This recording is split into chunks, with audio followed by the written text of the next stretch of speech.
mahitabo ni mga ka-people nga makabalik si former President Rodrigo Roa Duterte, pagbantay itong ato nagpadakop sa yaha kay sigurado balhog mo sa bilangguan. O na karon nga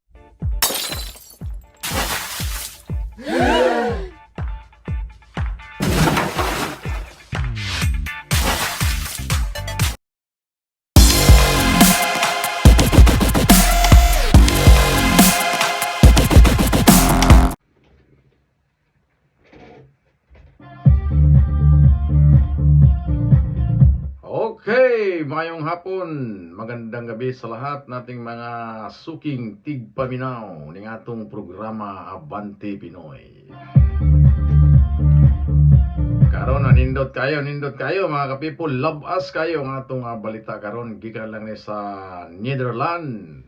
Dakong posibilidad nga ang former President Rodrigo Roa Duterte 90% nga makauwi na sa Pilipinas. Palakpakan natin.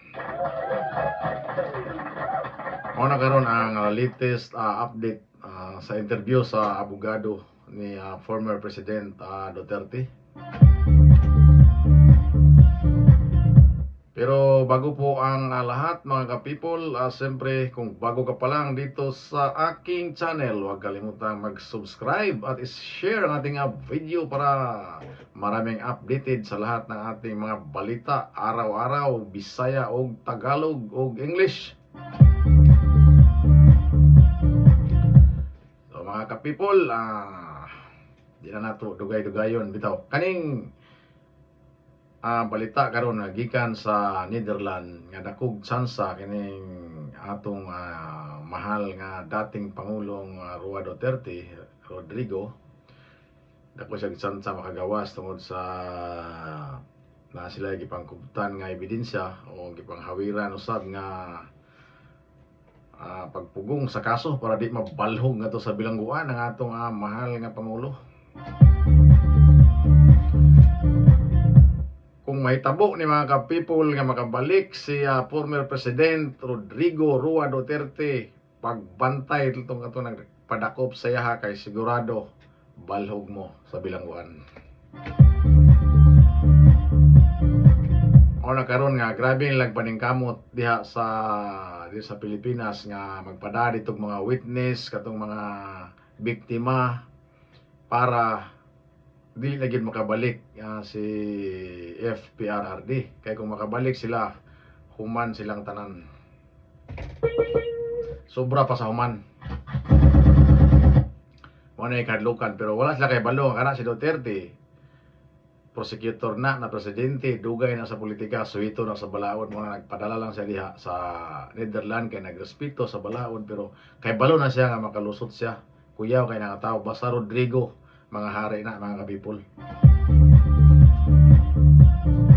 Mao na nga ilang gikakuyawan karon ini nga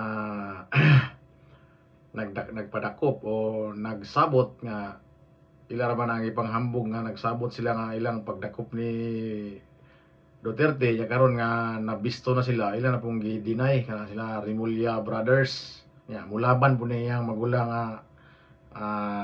sa DOJ. Mulaban po niyang manghod, musingit po siya kung investigaron kaniyang manghod. Karon kay bulgar naman kayo na nga nisulti siya nga kadtong giplite sa plano gikan sa opisina sa House Office of the President. Yan unsa may atong mahimo na nga nabulgar man na, di na pwede og matabon-tabunan pa na nila. Kay mao na karon nga magbuhat og daotan, masakpan gyud.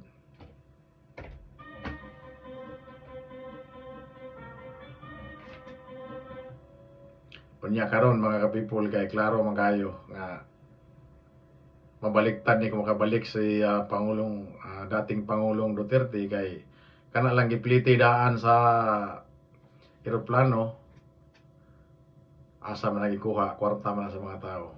Kunya karon kung asa dapit na nga parte sa budget sa ating Pangulo, basig sigurado na karon nga confidential pa nang ipagawa sana nya karon ka nabisto man di na confidential. Ya pareho aning style ni Sara confidential ilang kwaon, ilang imbestigahan. Mao ni karon mga ka-people nga nangusog yung maayo ning mga congressman kaning upat ka buok diha kana sa Quadcom nga nag-imbestiga. Nga di ginakabalik si Duterte kay basig paninglo ng ilang tag 150 million nga apil sa pagpirman lang kato na sa ayuda karon. Pero kanang tanan mga ka-people nakasulat na kanang pangitabo ni Duterte, yan ang gipangandaman nakasulat na nga mabot sa diha pero malagpasan na tanan, mabalik ang mga tanan nga mga nang hilabot niya, masumbalik sila mga ka-people. Mao na atong hulaton sa mga sunod nga adlaw kay kaning abogado nga si Kaufman nangita ron siya timing. Sumala siyang interview ato ni makita karon. Nangita rin siya og timing nga para iya ko nang malumay ning kuan kaning ICC. Pero grabe ka bright ni si Kaufman. Way makalupig kay kani siya magud nay makalupig, way makalupig punay makatupong. Kay kini siya dugay ni siya nga dili na ni siya kanang defense diya sa ICC nakadipinsa. Isa po ni siya ka prosecutor po diya sa ICC mo na dako siya kaalaman diya sa sulod sa ICC. Palakpakan na to atong abogado. Nya kani atong mga media diri nga sig pangutana, sig balik-balik pangutana, permanente igo. Tamaan permanente ni Kaufman ang tubag, grabe mo tubag lagi. Patal permanente dulot sa bukog, lagba sa kasing-kasing lagi. Karon atong paminawon ni video karon na ato nang ikuha diri sa atong amigo sa atong kaila po diri nga si Banat Bay nga siya may nagbuhat na siyang live pero ato nang gikuha atong gi-pick up sa iyang video pero si TTO diha Banat Bay idol mga Banateros salamat og ato pong taga-reaction ni imong video nga isa po nato nga gwapo kay po na imong pagkapahiluna. Pero kani ako nga version Bisaya lang pero daghan mong nangyong karon nga mag-Bisaya pero daghan mo nag-request kung magtinagalog ta kay lain mo paminaw Tagalog Bisaya to nya magtinagalog mo nang ato lang sagol-sagolon nay Bisaya nay Tagalog nay English. So atong paminaw gamay kini lang gikasabutan.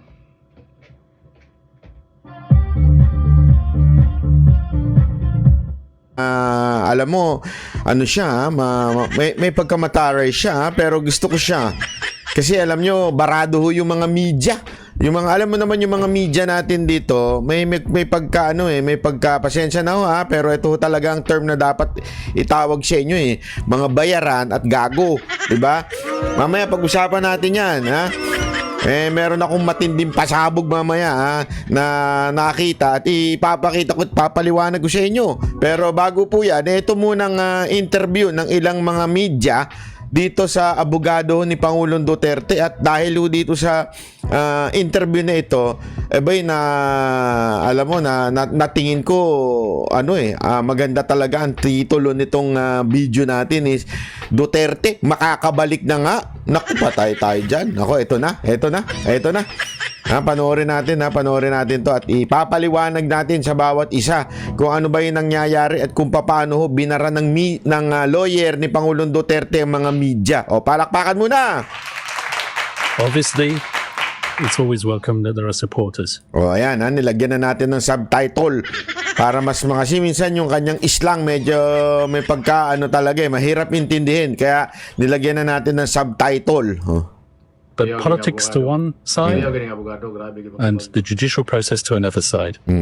And the family want me to convey a message that the judicial process must be respected. Ayan, ang ganda ho ito Yung una kasi parang sinasabi dito, reaction niya doon sa nangyayari na mga pagrarally o suporta ng sambayan ng Pilipino, lalong-lalo na nung panahon ng birthday niya.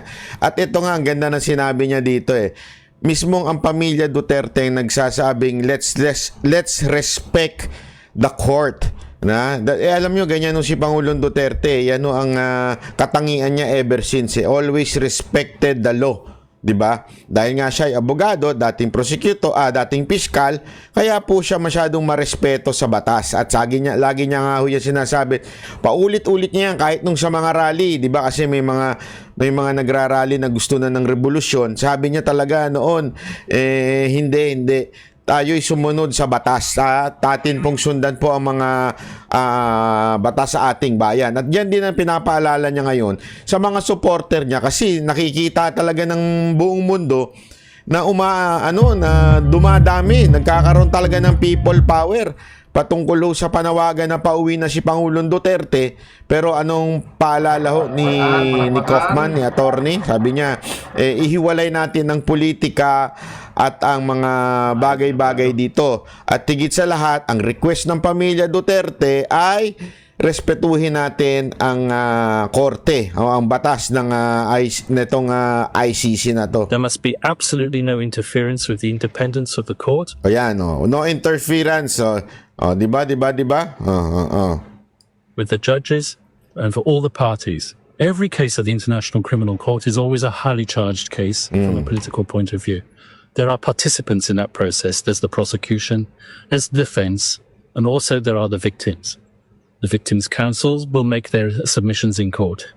Their right to make those submissions must be respected. So I ask everybody to bear that in mind. All the supporters who have demonstrated this huge expression of love, they should also bear that in mind as well. Thank you very much. Yan po kasi yung malaking issue. Ang kulit po kasi ng media dyan, paulit-ulit na sinasabi, ano ba magiging epekto ng malaking rally? Para bagang sinasabi nila na rally kayo ng rally, wala namang epekto yun sa ICC. Kaya nga ginaganyan nila yung mga abogado. Tinanong din nila yan doon sa mukhang ulik ba na abogado ng kabila. Sa tinanong sa kanya kung ano ba epekto niyang rally na yan. Kasi para bagang sinasabi nila, rally kayo na rally, dami-dami nyo, wala namang epekto yun sa ICC. So ganyan nga yung sinasabi dito kay Kaufman. Meron bang epekto yung rally na yan sa ICC? Alam mo naman itong mga media tulol Di ba? Totoo naman Yan ang purpose ng pagtatanong nila Sir, have you filed any motion for the interim release of the former president? Once again, interim release is a complex process. We're considering it and we will file it at the appropriate time. Have you? Once again, huwag ka na makulit, sabi. Sa komplikadong bagay yan at sa tamang panahon. Aanuhin natin yan. You're not yet filing. Have you filed or not yet? I'm not telling you when I'm going to file anything. Gusto ko yun. Like ko yun. Sabi pa naman niya. Kasi inulit pa Tinanong mo na Akala niya siguro madudulas yung mga tipong mapipili. Alam mo kasi sa atin minsan, pasensya na tamaan, wag magalit ganyan talaga buhay. Yung mga politiko sa atin, kahit yung lalong-lalo na yung si Madam Claire, pag inulit-ulit mo yung tanong, mas lalong maiinis, mapipikon, tapos bibira sa Duterte. Ganon yun Walang kontrol Kita mo talaga mahina ang EQ Diba? Walang kontrol Kaya pagka inulit-ulit mo yung tanong, alam mong madudulas at magagalit ba? Ika nga. Eto, ano sagot niya? I'm not going to tell you. Alitin natin, ang sarap nung pakinggan Once again, interim release is a complex process. We're considering it and we will file it at the appropriate time. We will file it at the appropriate time. Ang ibig sabihin, file namin yan sa tamang panahon. At bigla ba naman tanungin pa uli? Have you? You're not yet filing. Have you filed or not yet? I'm not telling you when I'm going to file anything. Palakpakan. Kakasagot ko lang na on appropriate time. Tapos tatanungin mo naman, nag-file ka na? Kailan ka magpa-file? I'm not going to answer that. How about, sir, you are mentioning in one interview that you have is a compelling argument. Ano you have so?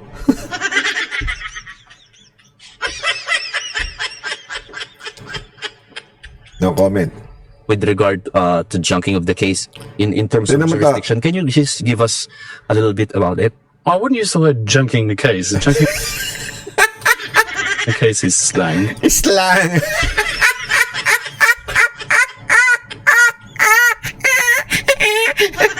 Kasi naman yan ang tinatawag nating journalism 101 ng Pilipinas. Yan yung pinagmamalaki ng mga congressman Mga journalist, may standard dyan Mga journalist, magagaling yan Hindi katulad ng mga vlogger yan Oh, kita nyo na journalist siya. Anong junking? Junking is a slang. You don't use that to me. Oh, alina ang ganda ng You are mentioning in one interview that you have saw is a compelling argument with regard to junking of the case in terms of jurisdiction. Can you just give us a little bit about it? I wouldn't use the word junking the case. Junking the case is slang. What I would say is that the jurisdictional arguments are arguments which have been bandied about for many years now. They've been considered by the Supreme Court in the Philippines. They've even been considered by the International Criminal Court. These Nagigets nyo? So sinasabi niya yung jurisdiction applicable yung batas natin sa Supreme Court natin. Okay? Importante yon. Ibig sabihin, kasi bakit niya sinasabi to? The ICC respect the law nung bansa na yon. Laging ganun sila Lagi doon sa kanilang Rome Statute na yan, lagi sinasabi, nirerespeto ko ano yung batas doon sa lugar na yon. Kaya nga niya sinasabi, regarding sa junking of the case, ay sinasabi niya, sa Supreme Court nyo, nirerespeto ang jurisdiction. Kahit dito, nirerespeto rin ang jurisdiction. Ayan inulit niya pa inulit niya, sinabi niya pa been bandied about for many years now. They've been considered by the Supreme Court in the Philippines. They've even been considered by the International Criminal Court. Kahit daw sa ICC, yung jurisdiction, malaking bagay yon. If kung meron pa rin jurisdiction yung ICC. Kaya nga sa tingin ko, mukhang mapapaagang mapauwi si Pangulong Duterte sa tamang panahon ika nga nito. Kasi ang inabangan ng iba, yung September, yung pagdating dun sa parang presenta ng case. Ang dating nito ni Kaufman, sinasabi niya na may timing. Tinatimingan nila doon sa pag-junk ng case. Bakit? Kasi nga, naniniwala siya na merong jurisdiction na issue pa kung ito ba ay dapat dinggin dito dahil nga wala nang jurisdiction ng ICC sa Pilipinas. Yun din ang sinasabi niya. Okay? Kaya lang, syempre, mga abogado dito sa Pilipinas, lalo na yung nasa Malacanang, masyadong nagmamagaling. Ito nag-work po itong si Kaufman, hindi lamang po sa pagiging defense lawyer, naging prosecutor din po siya ng ICC. Matagal na po siya nagtatrabaho sa ICC. Ibig sabihin po mga kababayan, mas may alam to kaysa dun sa mga gunggong na abogado natin sa Pilipinas na alam naman nating anti-Duterte lang. Di ba po? These are still valid live arguments and they will be argued in court at the right time. Attorney Kaufman, have you completely formed the defense team for former President Duterte? Is it a complete team now? Yes, we're putting the final touches to it. How many are still... Are you waiting for another lawyer to be added? We heard that there's still one more slot. Once again, I'm putting the final touches to the defense. Ang kulit talaga ng mga ng mga lawyer ng mga media, no? Natawa tuloy siya Kasi sinabi na nga, I'm putting up with the team, inaayos ko na yung team. Tapos biglang hihirit pa. So may kulang pa kayong isa. Kailan pa aayusin yung isa? Once again, I'm doing the final touches. Ang kulit mo paulit-ulit. Yung mga media na ito, nakatikim tuloy kayo. Okay, so the final touches. Mr. Kaufman, from an ethical point of view, because the former President Duterte publicly made a statement about relating the killing of the Jews to his war on drugs. Can you comment on that? Ito, condescending naman yung tanong. Kasi kesyo daw, again ito yung konteksto nun. Kasi ito yung laging sinasabi nito mga tarantadong media na ito. Sinasabi nila na kesyo daw hinambing ni Pangulong Duterte yung pagpatay sa mga addict, okay? Pagpatay sa mga drug lord, sa pagpatay sa mga kriminal, sa pagpatay ni Hitler dito sa mga Jews, which is, we all know, it is bad. So, akala nung iba, sinasabi na, pinalalabas nila yung idea na si Duterte, hinambing yung pagpatay niya sa mga kriminal, sa mga adik, sa pagpatay ni Hitler sa mga Jews. Ito, Jew to. So, anong ginagawa niya? Sinusubukan niyang pikunin ito at para sabihin na si Duterte ganito. 'Di ba? Pero ang hindi kasi alam, buti na lang hindi sumagot to ng diretso. Ibig sabihin talagang iniwasan niya yan. Pero ang maliho kasi dito, ang sinabi ni Pangulong Duterte, if you are comparing me to Hitler, ganun ang sinabi niya eh. If you're comparing me to Hitler, mas malala pa ako kay Hitler. Nagigets nyo? Hindi niya sinabing, ako, para ako si Hitler. Hindi niya sinabing ganun. Sila yung nagsasabi na para ako si Hitler. Kaya nga, if you are comparing me to Hitler, therefore, mas malala ako dun. Oh. Kasi nga, ginagago niya yung mga taong nagsasabing para siyang si Hitler. Naintindihan na natin. Kasi sinasabi na iba, diktador ka, para ka si Hitler, mamamatay tao ka. Ganun ba? Mas malala ako dun. Oh. Nagigets ninyo. Tapos yung pinalalabas sila, tingnan mo na, kinumpare niya yung sarili niya kay Hitler. Ay, mga gunggong talaga. Nakakagago talaga itong mga media. Ngayon, gagamitin pa ito para magalit itong abogadong Jew. Buti na lang ito sagot ni buti matalino ito, hindi katulad to ng mga media-medyahan natin sa Pilipinas. Ito pakingge. I'm not going to comment on that. People say things all the time. It's not my position to debate it. I have a job to do. I'm going to defend the former president to the best of my ability. Don't worry, Mr. Kaufman. If you would really dig into this, let me just say one thing, okay? Let me try my best to explain it to you in the words, in the language that you would understand. First of all, Mr. Duterte, our former president, did not say he is like Hitler who kills many Jews. He didn't say that. He said was, you people who compares me again with Hitler because of killing people, I am worse than Hitler because I kill many more. Many more. Right. Okay. What simply he's saying that he's just answering how do you call this? Satire. He's answering the accusation of people. Okay? The accusation of people that he is like Hitler. No, he didn't say he is Hitler. He just said, I am worse if you're comparing with me with Hitler because I kill more criminals. I kill criminals. That's why he is meaning many criminals. Okay? Understood, sir? Don't worry. People around you will explain it to you. Attorney Kaufman, is there any chance for former President Duterte to have his case dismissed on a jurisdictional issue? Uulitin na naman. Paulit-ulit na yung tanong. Tanga ba kayong mga media? Alam mo, ako nahihiya. Sa totoo lang, ako nahihiya para sa inyo. Kasasagot lang kanina, uulitin mo na naman tanong. Hindi, parang ang dating, hindi ka marunong umintindi. Bobo ka ba? Ganun ang dating bobo ka? Before the confirmation hearing in September. Once again, it's the judges who decide when to hear that argument. Obviously, I would like it to be heard first of all. I believe that there are compelling arguments and I will seek to persuade the judges, but the people who decide at the end of the day are the judges themselves. It's not my job to presume anything here.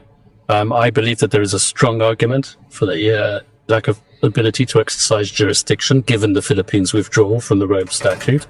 I hope that the judges would accept my submission. They might decide, obviously, that they don't want to hear it at the earlier stages. They might want to combine it with the confirmation hearing itself.